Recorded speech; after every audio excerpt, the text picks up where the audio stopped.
Yeah, it's getting. I actually did just get it cut recently. It's funny how pandemics. Oh, We are live.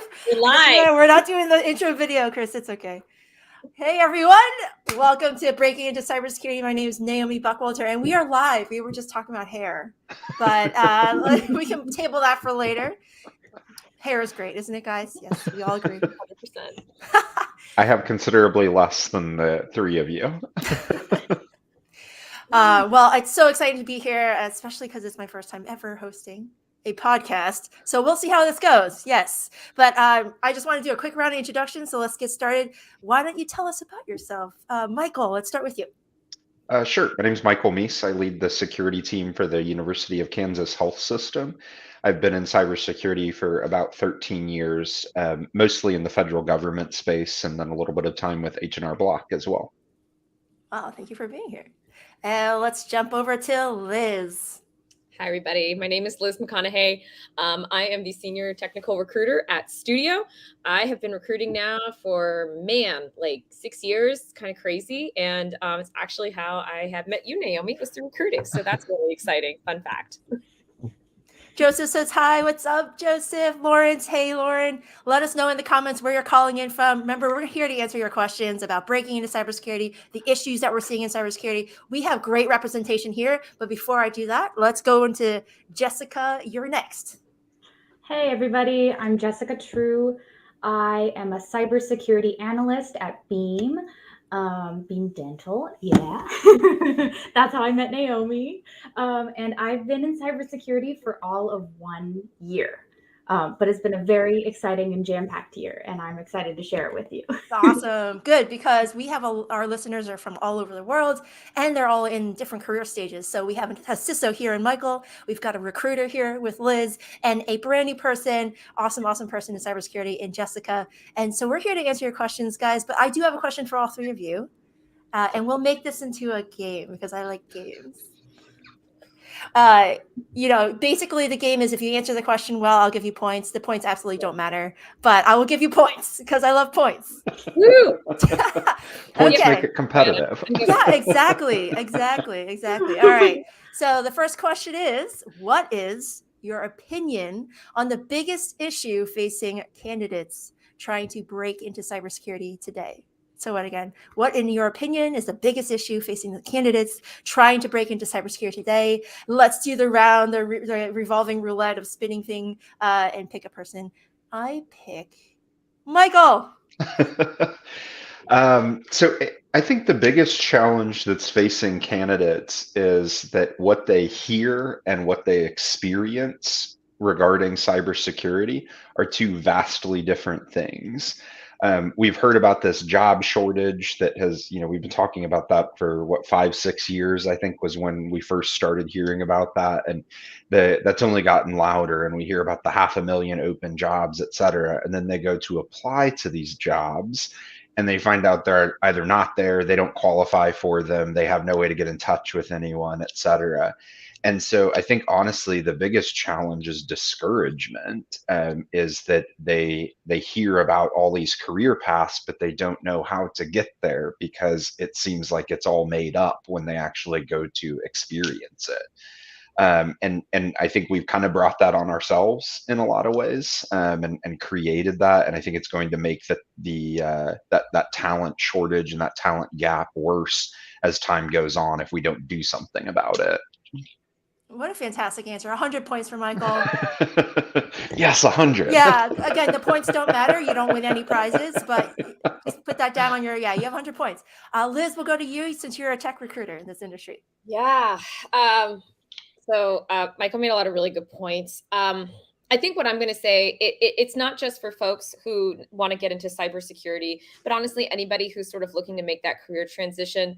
What I've seen and what is like my biggest pet peeve in the recruitment and interviewing side of things is that so many times you'll see all of this coaching advice on LinkedIn, like go out and network or make sure you have an updated resume. But nobody actually goes through and gives the practical step-by-step for what does appropriate networking look like? How are you going to get the best response?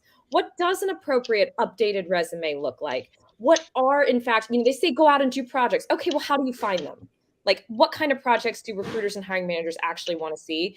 And there just needs to be more practical advice and less fluff. That's really what gets me. So yeah, I think that's the biggest challenge at the moment. Ooh, Michael, I think Liz gave a better answer. She gave problems and solutions, specific examples. She used the STAR method. I like it. I like it. Liz, 150 points for you. Again, I've got ground to make up on the next question. Jessica, what do you think? Okay, so this is really just coming from opinion for me because I don't have a lot of direct experience with this, but from the young people or people of all ages that I've talked to who are trying to get in, some of the things that I see are entry level, things being marked as entry level on a job listing that really aren't entry level. And that adds to that discouragement factor. If you think you're applying for something that you're eligible for, but really it's just the computer or a software is slapping on a label that's incorrect. That adds to that feeling. And additionally, I think it's a lack of creativity in the minds of those who are hiring. Like, you need to have a degree in this specific set of fields to be qualified. I think that shows up. Liz and I both have experience with opera, and that can show up there too, where we'll only consider you if you're singing an aria from that specific opera. No, look for like the related skills that they could have from a different field. They are transferable. All right. I want to say I'm going to give you 100 points, but plus 10 points because you mentioned opera singing, and I want to bring that back. Because Jessica, you were an opera singer, were you not? Like, tell me how since I know this story, tell us how you went from opera singing into cybersecurity. What an interesting journey that must have been. Well, it was more of not even a stumble, just a falling down the rabbit hole, very incidental. So I was doing a post-grad program in opera. The pandemic hit, everything shut down. And so I was hit with this feeling of, what am I doing with my life right now? And the lovely Liz came like my angel and posted about this job at Beam Dental, an internship in cybersecurity where they were going to train you from the ground up, which sounded almost too good to be true, in an opera singer forum. And I was like, I don't think I'm qualified for that. So I went and talked to other people in the tech field. They're like, Jessica, why not? You have all of these transferable skills. So I was like, okay. And I applied. And that was the one job that I applied for. And I got it. And I loved it. And I wasn't really planning a career change to cyber, but it drew me in. And then I was like, opera, you need to take a back seat. Cyber has taken my heart. Oh, plus another 10 points. That was awesome.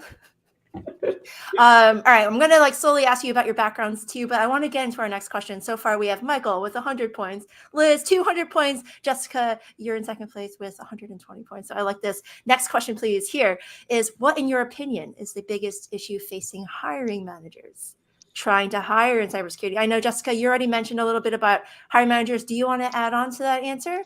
So I'll pass it over to you. I think I really addressed it in my previous answer. I jumped the question. It's okay. I will pass this on to one of my other very qualified colleagues. Sounds good. Michael, why don't you tell us about how you broke into cybersecurity, and then you can answer the question too. Yeah, so I probably have one of the more direct paths to cybersecurity than most people. I joined the Army at a relatively young age, and there was a cyber component to what I was doing for the Army, mainly around transmission communication. And then after I got out, I started supporting the government as a consultant, working in that space, and it kind of developed into more of a pure cyber role. So as far as paths into cybersecurity, it's one of the more direct ones. I don't have a cool opera background or anything, but one of the things that has been fun is the path that I've taken as I've gotten to experience really every piece of cybersecurity. I've been, on the identity space. I've been in GRC, incident response, engineering, et cetera. And so I've gotten to see all those different pieces of it. Some of them I'm better at than others, but being able to see kind of how each of them work up close and personally has helped me as I've continued to grow my career to understand the differences between them. Awesome. What do you think are the biggest issues facing hiring managers today? I think honestly, the biggest one, so when I think of hiring managers, I think usually at the manager level who are hiring individual contributors. And I think one of the biggest challenges those managers are facing is that their directors and CISOs are failing them. Because a lot of our budgets do not account for positions like what Jessica had, where you have an entry level position where we know we're paying you and we know we're probably not getting value back for the first 6 months that you're there. It is more of a long-term investment. And so when we add headcount, when we add new projects, it's always with the understanding that we're bringing in mid or senior level people who are going to be able to work on that. And we don't do a good enough job saying, no, we need to hold on this project or we can't do this, and really making a focus on developing those pipelines. And so when we talk about people, process, and talent, or people, process, technology, that's what investing in people actually means, is investing in those long-term the long-term outputs of your people and growing those pipelines. And it's just not something that most executive leaders are focused on. And so it puts hiring managers in a really difficult situation where they've got this job rec they've got to fill, and you're not qualified for it because it's a senior level role. And so being able to put more focus on that, I think, would take some of that burden off of the hiring managers and give them the space to actually focus on developing people. Lots to think about there. I love that. Thank you for your service, by the way. Thank you. Plus 400 points just for all of that stuff. Again, the points don't matter and they're completely arbitrary. They make absolutely no sense. Well, I'll be giving away millions of points in a couple of minutes. Liz, let's over to you, since you're a recruiter and you've been in this space for a while. What do you think? Hiring managers. Yeah. Okay. It's going to be some shots fired here. Hiring managers are the problem that hiring managers are facing. Okay. So, like, Michael, you were talking about process, and I'm just going to springboard off of that. I am so tired of seeing so many poor interview processes. And this is not necessarily all the hiring manager's fault. Sometimes you get with companies where there's either no recruitment team or there's a very weak recruitment team, and there's not enough effort done to ensure that you are having an equitable and inclusive interview process that is actually able to assess people in a timely fashion. When I hear about interview processes going on for security engineers that are taking like 60 plus days, that's ridiculous. There's just not enough time for that. Everybody needs security now. We all know that. And so hiring managers, like, there just needs to be a little more education here. There needs to be more unconscious bias training. There needs to be more training specifically around, like, what does a good interview process look like? How do you integrate behavioral interviewing and evaluating? I mean, honestly, some of these projects, I think I actually posted about this on LinkedIn a while ago. Sometimes I will have folks come to me and say, do you think this is a good, like, functional interview process here, a good project? And I'll look at it and I'm going, well, why do you think it's good? Well, it's because it's the one I had to do in order to get my job. And it's terrible. It's going to take you like 2 weeks. And it's like, come on, folks. Like, you don't need to do that for an entry-level job. You don't need to do that for, a senior level role. Like, right size the work. Make sure it's just enough to know that the person can do the job and it's actually relevant to the work they're going to be doing. So that's like my condensed rant on that. Hey, preach. 400 points for Liz. That was great. Yeah. And so you highlighted on a lot of things, Liz, a lot of issues. It really starts with the hiring process, right? Yeah. So, guys, if you're listening to this, let us know in the comments what kind of issues that you're seeing facing both candidates and hiring managers. We'd love to bring them on the air. I'd love to give you random points also. So go ahead and put in the chat what kind of issues are candidates and hiring managers facing. I'm facing talking issues right now, but put them in the comments so I can give you points. All right. So Liz, back to you. Yes. You mentioned a lot of just like practical advice. So can you give us just one or two of your best advice tips as a lead recruiter at an awesome company, Studio? Guys, sign up right now, Studio, for your recruiting team, for your hiring team. Yes. Okay. What I would tell a recruiting team is different from a hiring team. What I would tell a hiring team is that frequently, especially in the startup world, there's a huge emphasis on hiring velocity. And I know some people get really anxious when diversity hiring gets talked about, because people go, oh my gosh, is this going to slow up our process? And the answer is no, it shouldn't. So don't shy away from that.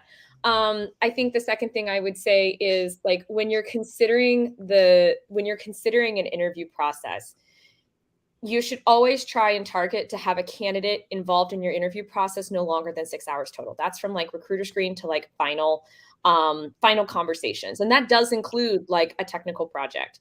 The other thing I would stress too and talk a little bit more about is consider like the pros and cons of whether or not you're doing like an in-person project or a take-home project. Take-home does tend to be more inclusive. You have folks who are neurodiverse. And the other thing too is you want to most closely mimic how the work is done. In today's remote environment, we are usually on our own. We are accountable for our work. We're managing it in our own time.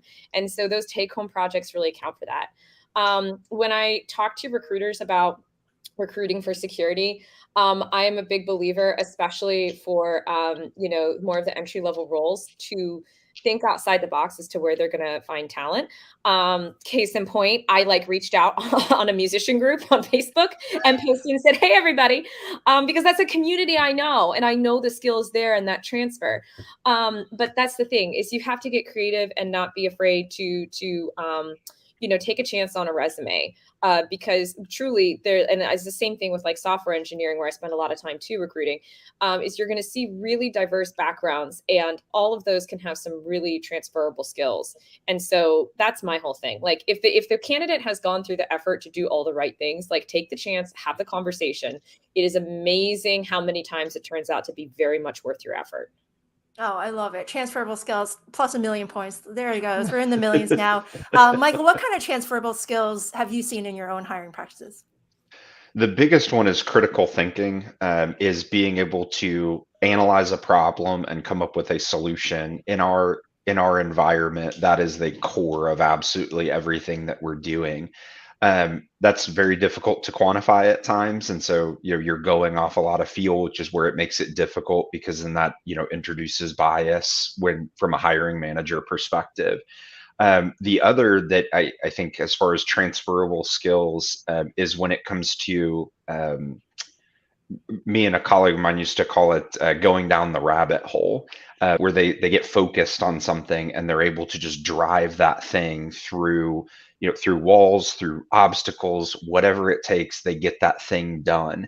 Because that's what a lot of security objectives take. In order to get to them, is you've got to have this kind of dogged pursuit of getting that thing done.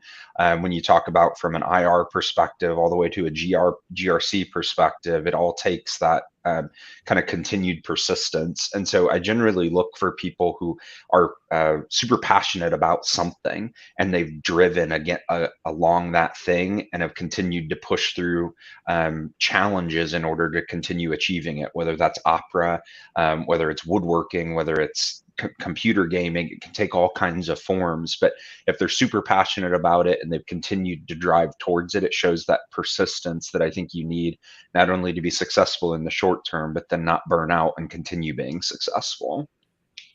10 million points for Michael. Yes. I love it. Yes. Michael, clearly in the lead. I'd like to turn it back to Jessica. Jessica, you're in your first year in cybersecurity at Beam, and you've shown passion right in your past life. So tell me about how you've done this personally. And since I already know you, I know you speak 3 languages, you came from an opera background, you have all this stuff. Like, what have you done to personally show your own passion for cybersecurity, and how has that helped you?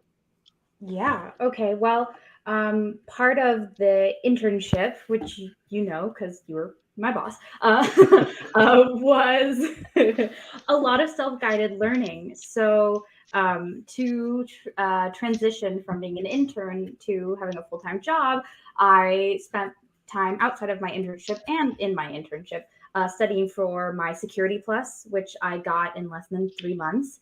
And then by the end of this last year, so December of 2021, I got my CYSA Plus. And now I'm working on, you always just have to have a learning plan. So if you stop, then I get bored if I don't have a new skill that I'm always working on. And that was the same thing with opera. For example, There are a lot of really beautiful traditional operas, Puccini opera, Verdi, but I would get a little bored. So I got really interested into diving into weird non-traditional languages. So I love singing in Norwegian and Swedish and Czech, which are not as common as Italian, French, German, English. And to go back to what my new study is I'm really interested in the offensive side of things because I've been working so much as a blue teamer. I really don't have that full understanding of what am I defending against. I want the nitty gritty of how you get in at each stage so that when I'm tuning those my monitoring capabilities, I know exactly what I'm looking for. So have any good pen testing recommendations, let me know. All right, Jessica, a million points for you too. And here we go with Dennis, a retired military officer, just finished getting his master's and getting recruiters' attention. Okay, how can we help Dennis here? So he seems like he's a retired military officer. Thank you, Dennis, for your service. I love being an American. I can't even tell you that, how much I do love America. And he just finished getting a master's, I'm guessing probably in cybersecurity, and getting a recruiter's attention. So we have a recruiter here. This is great. Liz, how can he get your attention? Yeah. So, Dennis, this is a great question here. I will go ahead and say right now that the advice I'm giving is somewhat generalized since I haven't actually seen your resume. You may be going, I already have done all these things. And so if you have more specific questions, feel free to reach out to me on LinkedIn later. I will take a look. But in general, so there are a few things to take into consideration. The first and foremost, the obvious one is like, how is your resume formatted right now? And I know that sounds really, really silly, but there are a lot of organizations, particularly more corporate ones, where they actually have the structure and the bandwidth to have some more junior level roles. Usually they have a very sophisticated applicant tracking system that is going to be automatically scanning resumes. So do you have the keywords in there? Is it in a format that it can actually easily be read? I have worked with folks before that like to get very, very creative with their resumes. And yes, they're beautiful, but like they can't be read by any system. And like that's just the matter of life right now, is that a lot of folks are starting to use more of this automated screening before even reaching a recruiter. And so that's like something you want to be able to take into consideration. The next thing I would say, and this is something I see frequently with folks who have, they've gotten their degree, maybe an undergrad degree, master's degree like you, and they go, okay, great, I have the degree, hire me. And like the hard truth is that that's just not enough, especially if you have gotten your master's and if it's like, even if it's been like 2 months, there's this question of, well, what have you been doing in the meanwhile? What are your projects? And like, I know I mentioned this earlier about like, recruiters saying, oh yeah, go do projects. So how do you get those projects? I would strongly recommend to anybody who wants to get into cybersecurity to look for local community efforts where your services for free, pro bono, could be very much appreciated. Because let me tell you, there are HOAs, there are neighborhood groups, there are smaller nonprofits, city groups where there is just no security. And if you can show them, hey, I spotted these vulnerabilities and I want to fix this for you and have you be more secure, they will be so grateful. You can also look to, there are some groups I can drop later, but there are groups too of software engineers who are maybe building their own products, and maybe they would like to pair up with somebody who has security experience so they can go ahead and start building in security from the get-go, the whole shift left phenomenon. So like a number of ways to do that, but go ahead and start doing it. The worst thing you can do after you graduate is just stop and go, okay, hire me. No, you've got to keep going. You've got to create your own work and your own momentum because the competition is really fierce. Yeah, you bring up a good point, Liz. I see this all the time too. And just as an aside, as students, you're consuming information that you've gotten from someone else. Now you want to take that and turn it around. Now you provide value to the community by giving your own opinions, doing your own research, putting together articles, and doing the things that can provide value back to the community. That's what makes you stand out. So you don't just put the courses that you've taken and the certificates that you've gotten. You put down literally links to the things that you've done and the contributions that you've made to the community, whether it be a working group. By the way, you can join a working group, contribute to the latest white papers. You don't have to have experience in order to do that. You can contribute. Yes, you can. and you don't need any experience. Trust me. You put that on your resume. You're on a YouTube thing like this. You put that link on your resume, right? All these things will provide value back into the community. And if you're sitting there thinking, oh, I don't have experience, I'm not good enough to, that's BS, you guys. You're only stopping yourself from breaking in. Don't just assume that you're not good enough. Go out there and show the world what you can do, because you are special. And gosh darn it, people like you. Naomi, 1,000,000 points. Good job, Naomi. I'm very humble. Michael, let's go ask you. Do you agree with Liz? Or is there anything else that you would add to that? I mean, I agree with Liz. I think she's amazing. But what else would you add to what she was saying there? Yeah, I think that's a fantastic point. That I would piggyback off of that to saying there's a million different paths towards visibility right now, whether that's creating YouTube videos, writing blog posts, etc. Naomi, like you said, if you're not doing it, it's really only you that's stopping yourself from going and doing that.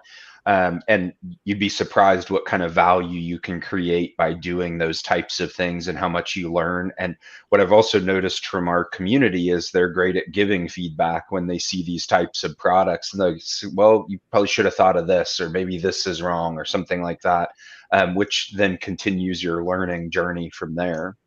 The other piece that I would add is the cybersecurity community is very, very tightly knit.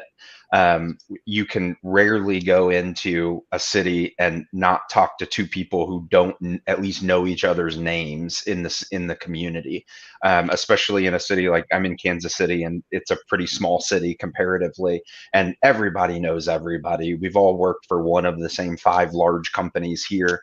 And so, like Liz said in the beginning, you do need to get out and network, and that's important. And there are tons of local groups. A lot of them have gone virtual now because of COVID, which makes them even more accessible.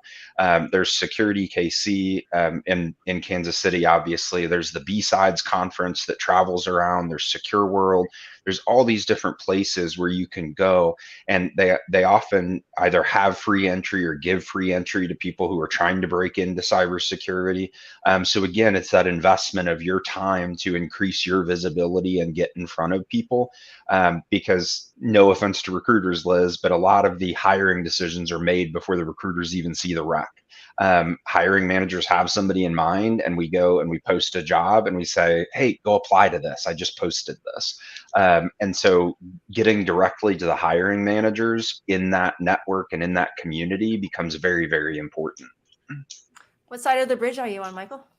Missouri, but I work on the Kansas side. Oh, okay. Well, you'd be pleased to know Jessica's actually in Kansas right now. Oh, okay. So you guys, and I think you're going to Kansas City B-Sides, right, Jessica? Or that happened already? Oh, Great. I will see you there then. Awesome. I hope you guys continue to network.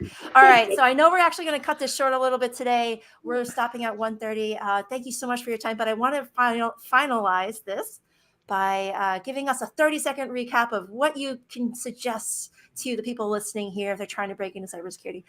Jessica, we'll start with you. Yeah, on that Kansas City reference, I really love the local organizations here. So find your local Women in Security chapter. I really loved WAMSA. They have a wonderful mentorship program that I'm currently a part of right now.